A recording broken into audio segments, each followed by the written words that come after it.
Hi, I'm Jeff Stokes. Welcome to Jeff's Daily Dose of Encouragement. Today I want to encourage you about biblical manuscript evidence. I don't know why, but in this particular season I've got a real thing in my heart about this, to get some things out there, and I just want to drop sort of one fun fact on you today just to encourage you in your faith. That will really strengthen your faith, I believe, and that's the overwhelming evidence for the accuracy and attestation of particularly the New Testament scriptures, the ancient manuscripts and documents that are written. Now, I'm just going to keep this short and sweet because there's a lot to go into, but I'm quoting from sources who have studied this stuff out and gotten to the bottom of it. And the sources I'm using are The Case for Christ by Lee Strobel, and also Evidence That Demands a Verdict by Josh and Sean McDowell. And The Case for Christ, Lee Strobel, he quotes that there's over 5,600 manuscripts just for the New Testament alone. In the book Evidence That Demands a Verdict, they say there's over 5,800 Greek manuscripts. And the amazing thing about this is, because people don't believe it, people who study history and things like that, they accept all the other ancient documents that come from antiquity, and they have verified that they're correct and accurate, but for some reason they won't accept the Bible. And you wouldn't believe the difference. I mean, it's also quite easily shown that, particularly, let's talk about the New Testament. The Old Testament was older, and it's been affirmed as well, but most of the Gospels, especially the Gospels about Jesus, because that's the bit that people really argue about, and the New Testament, most of them, apart from the book of John, were written before 70 AD. And if you calculate that, say it's about the early 60s maybe AD, when Paul the Apostle died, and the difference between that and when Jesus died in AD 33, it's a very short span of time. People say they were written much later, but the evidence does not show that. But anyway, there's between 5,600 to 5,800 manuscripts or pieces of manuscript, all agreeing, because they get them all together and compare them to see, because they come from different places.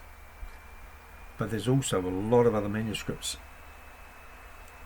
that have been translated into different languages, not just Greek, that makes the total phenomenal. But I'm not going to go into that. And the thing is that the nearest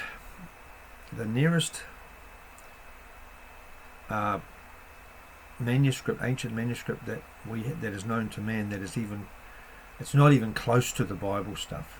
It's not even close to the New Testament. Is that from Homer's Iliad, and there's something like around 640 pieces of manuscript for that. So people believe that that's a true and accurate document written by Homer. Also, there's and then the next one's closest to that. There's only 7 of. There's Pliny the Younger, who actually writes about Jesus, and Plato, and there's only 7 bits of manuscript for them. So the evidence for the accuracy of the Bible manuscripts, there's so much manuscript evidence to compare to make sure that it's to verify it. It's not funny. And with these other ones, there's so little, but yet historians will validate those, but they won't validate the New Testament, which is outstandingly and way above. And all these other ones that I mentioned, Homer, Pliny the Younger, and Plato were all written hundreds of years afterwards, whereas the New Testament was written only a small number of decades afterwards, apart from perhaps the books that John wrote. So I just want to throw fun facts out for you today and encourage you, because we're told to earnestly contend for the faith. And if people start throwing things at you and say there's no evidence or the Bible's not true, there is actually tons of evidence, and that, all I just shared with you, is only a tiny sliver of all the evidence there is, and that's overwhelming in itself. So that's my encouragement for you today, and all of this is to help you solidify your faith in Jesus Christ, or even bring you to believe in Jesus Christ. There's people who have studied all the possible evidence out for the gospel, for the validity of the Gospels, for the validity of the life, death and resurrection of Jesus Christ. They've gone to great pains, and two of them that I've read are actually started off as atheists, but at least they were honest in their investigations. And when they came to the end of their investigations and studied all the evidence, they had an overwhelming stack of evidence for Christ and against atheism. If you don't know the Lord Jesus Christ, if you confess with your mouth the Lord Jesus and believe in your heart that God raised him from the dead, you will be saved. For whosoever shall confess that Jesus is the Son of God, God dwells in him, and he in God. God bless you and strengthen your faith. Have a great day.